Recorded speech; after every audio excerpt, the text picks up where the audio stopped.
I'm here with Rocca, who is the author of All the President's Pets, and we're going to talk about the pressing issue of the president's new dog. He said he would bring the dog, have a decision on the dog after he returned from the G20.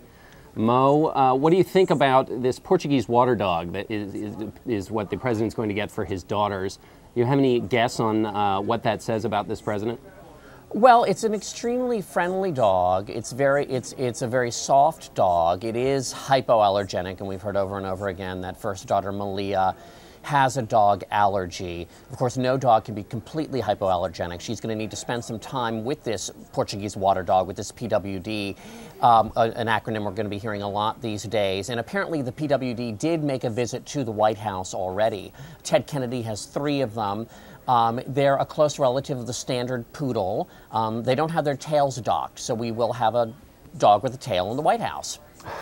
And you know, there's a story that President Bush tells about when Vladimir Putin met his little dog Barney and said it looked like a Monopoly piece. Then when Putin hosted Bush over in Russia, he showed his enormous hound to him and thought this was a sort of view of the differences between the way the two of them saw statecraft. Yes, and Bush looked into the eyes of the hound and saw Lassie.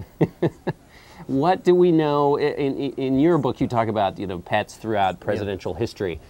Link up some former pets and their presidents and what they tell us about those presidents.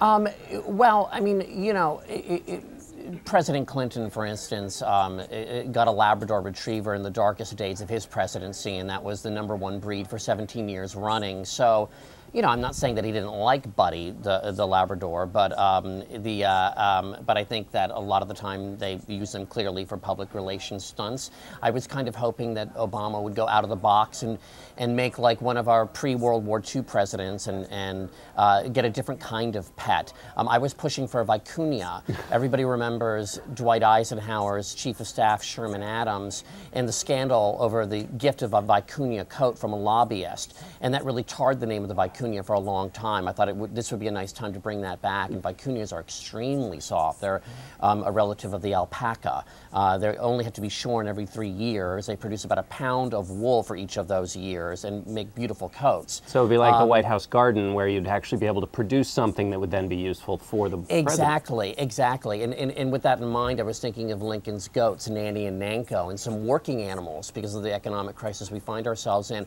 And goats are hypoallergenic. Benjamin Harrison had one too, named Old Whiskers. So going right to a dog, I think, was a little bit disappointing, even if it is a Portuguese dog, and I love Portugal. Well, he's showing his international flair, but still keeping it within the boundaries of the. What was the most recent? As our last question, the last. Is that it? Well, no, we got. This is the. I'm giving you the last question now, which is what other non-dog or cat animal is the most recent one we've had? You said it was pre-World War II. It's pre-World War II. Well, Teddy Roosevelt had 36 pets in the White House. He had a 1-legged rooster, he had an antelope, he had a zebra, he had a whole bunch of pigs and snakes. There were terrific pets there. Calvin Coolidge, I think, had a badger. Woodrow Wilson had a ram named Old Ike that actually died of a nicotine addiction on a farm in Maryland. And I thought that would have been a nice idea to sort of signal to Americans that indeed Obama has stopped smoking, that smoking is bad, and to have a healthy ram on the White House lawn. William Howard Taft had a cow named Pauline, and I thought that was interesting because William Howard Taft was extremely fat.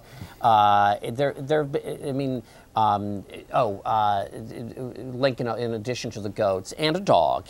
By the way, Lincoln's dog is the first photographed presidential pet.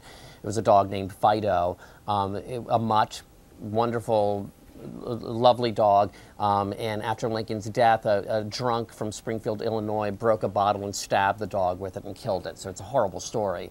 There's just been a lot. Martin Van Buren had tiger cubs from the Sultan of Oman. Well, that list is going to have to wrap it up for us. Thank you, Rocca, the author of All the President's Pets, for giving us a little insight, and we'll know hopefully soon enough what the president gets. Well, thanks, John, and I really hope that they consider a vicuña because, there's still time. Maybe as the second pet. Yeah. The second first pet. The Incans considered them royalty. Thanks, Mel. Thanks.